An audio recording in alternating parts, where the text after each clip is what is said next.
What's going on, y'all? This is McKay back again with Harmony Reptiles, and today we're going to be talking about boa constrictor regurgitation.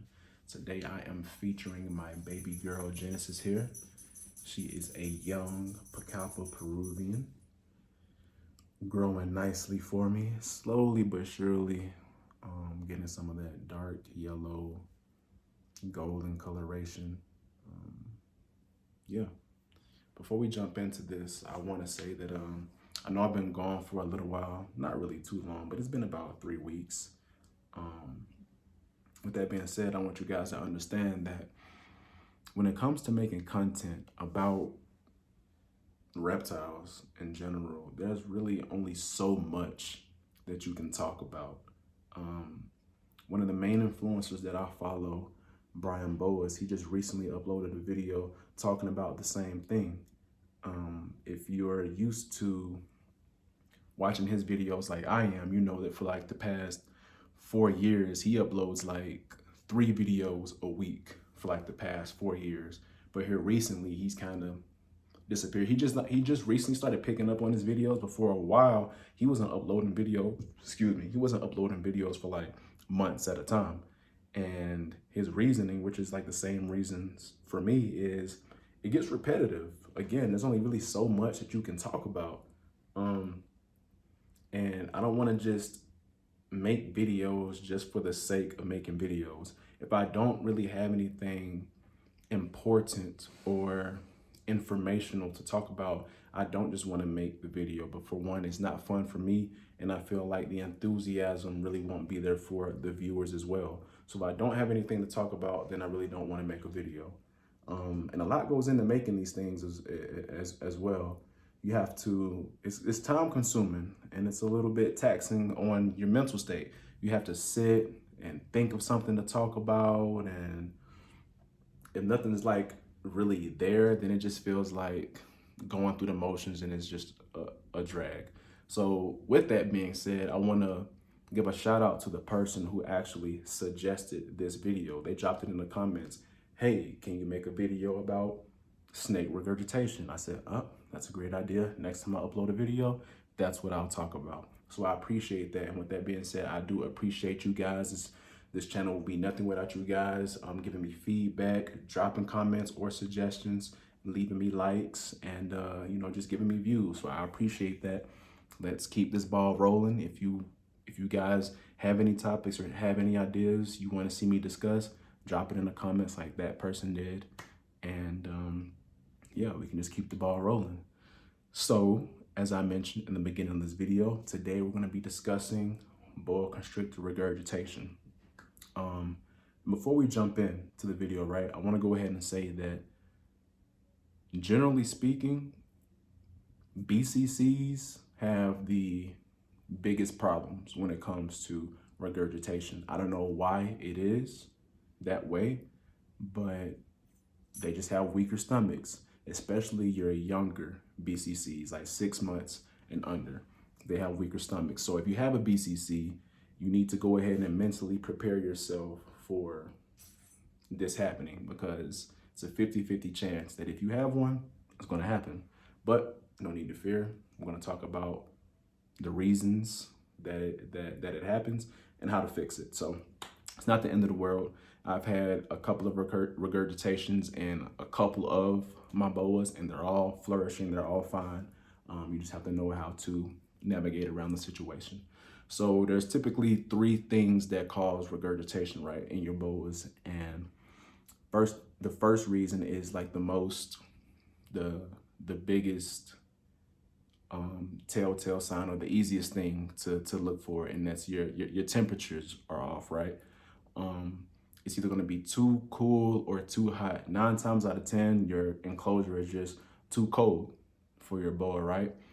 Look at it like, okay, if you have a cool piece or cold piece of meat sitting out on your counter or something, over time, if it just sits there, it's going to start to rot. It's going to start to stink.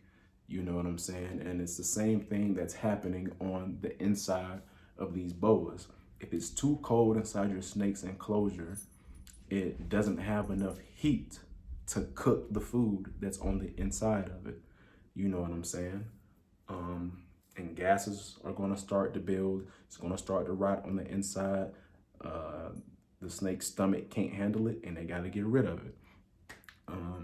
Let's see. Secondly, it'll be the prey size, right? So boas are very, very hardy, right? They can handle a lot that you throw at them.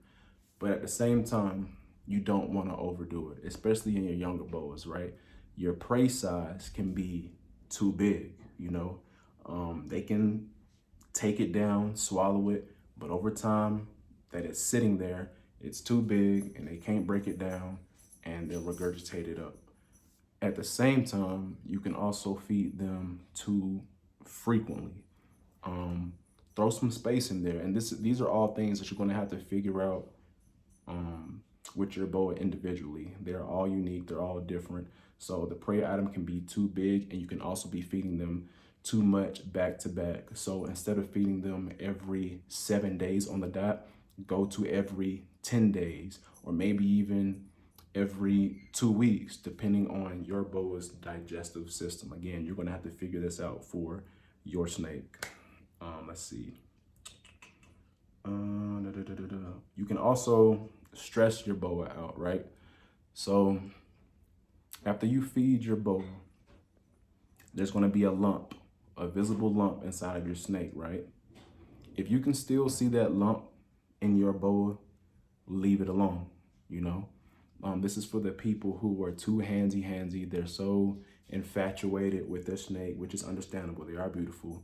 If you're anything like most reptile keepers, you can't take your hands off of them. But for your snake's own health, you want to keep your hands off while they're trying to digest their food. You can wait 2 days until that lump goes away. Exercise some patience and wait until it digests. These snakes are a lot like us, and the simple fact of like, okay, imagine you just had like a big meal and you're sitting down. You don't really have energy like that. You really can't move around the way that you normally would on an empty stomach. You know, you can't exercise the way that you normally would. And you just look at like the snake's anatomy, right? The way that they're built, they're very long, they're very skinny. And if there's a big bulge in there, you see the way that the snake has been moving through my fingers, right?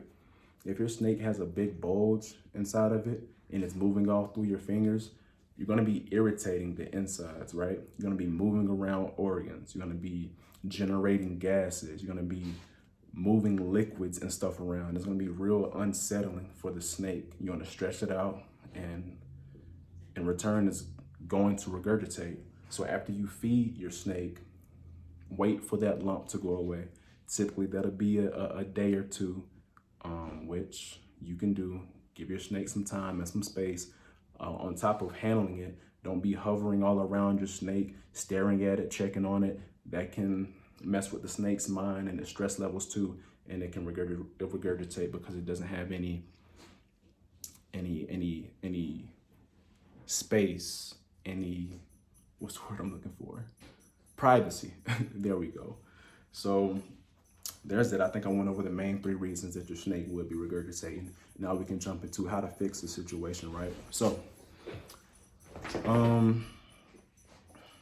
once you've noticed that your snake has had a regurgitation, right? And you take it out, that's something, okay, I guess I can talk about that too. If you don't know what it looks like, it will resemble, in most cases, the same prey item that you fed it before your snake ate the rodent. It'll resemble the same thing before it came back out, in most cases. If not, if it had a little bit more time to digest it, it'll still resemble the rodent, but it'll almost look like a dissolved form, right? In a lot of cases, it'll be really pink looking. It'll be hairless, pinkish, grayish color. And the smell, you won't be able to miss it. The smell would definitely punch you in the face, and you won't confuse it between like a snake's poop. You know, it looks different and it smells 100 times worse. It's almost like a raw, fishy scent and just rotten. It smells like a rotten dead animal. So yeah, you won't be able to miss it at all. It'll like a dissolved version of the rodent in most cases, and the smell is beyond crazy. So there's that. Okay, I was talking about how to fix the issue. So once you've noticed that there's a regurgitation in there, right, and you take it out the enclosure, what you want to do is cease all feeding, right? You don't want to feed it on the same schedule that you've been feeding your boa. Bare minimum, you want to refrain from feeding your snake again for a whole week.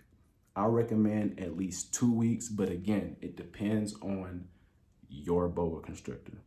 So you have to give the snake's digestive system time to repair itself. And I say repair because it's definitely messing up the inside of the snake as it's coming back up. We've all watched our snakes eat, right? It's a long process, a slow process from them constricting it, swallowing it down, all the way down to the vent or the cloaca and pooping it out. That much more so when they're trying to push everything back up the opposite way that it came out. It's very painful for the snake, it's very stressful, and the insides are going to be messed up. So you don't want to jump right back into feeding it the same size prey item that it's been eating and keeping it on the same schedule. So when you do wait a week or two, you don't want to give it the same size, you want to give it something smaller. So if it was eating medium-sized rats, you want to go down to like your small rat, your smallest of the small rat. Wherever you get your reptiles from, not reptiles, but wherever you get your feeders from. And if you're going to get like a small rat or something, ask them or look for the smallest version of what you're trying to get. And I say that because it'll be easier for your snake to take down and digest, and it'll start repairing the insides that it messed up in order to regurgitate the food. You typically want to do this too, not just one time, but do that 2 following weeks in a row. So don't just feed them a smaller item on their next scheduled feeding time or whenever you decide to feed them. Do it one more time to guarantee that their insides are fine, and then you can jump back into putting them back on their regular feeding schedule just to make sure that they're okay. Pretty sure I covered everything. I hope this video helped somebody. Again, shout out to the person that gave me this suggestion. Again, my page would not be anything without you guys. So I appreciate it. Continue to give me suggestions and we can go from there. If you like this video, as I always say, leave me a like. Anything you want to see me do or talk about, drop it in the comments. And if you really, really enjoyed this video, give me a subscribe. I greatly appreciate it. Before we get out of here, I guess I'll show this girl off one more time. Again, this is my Pacapa Peruvian girl, Genesis here. As I mentioned earlier, I'm not into breeding yet, but when I do, I think the first, my first project will be with Peruvians. I have a male Peruvian who's about 3 or 4 years old, so he's ready to go. She's obviously still a baby, but when she does grow into breeding size, I think I want to try my hand at some Peruvians. But yeah, y'all, that's it. As I always say too, love your boas. Most importantly, take care of your boas. And I'll see you guys next time. Peace.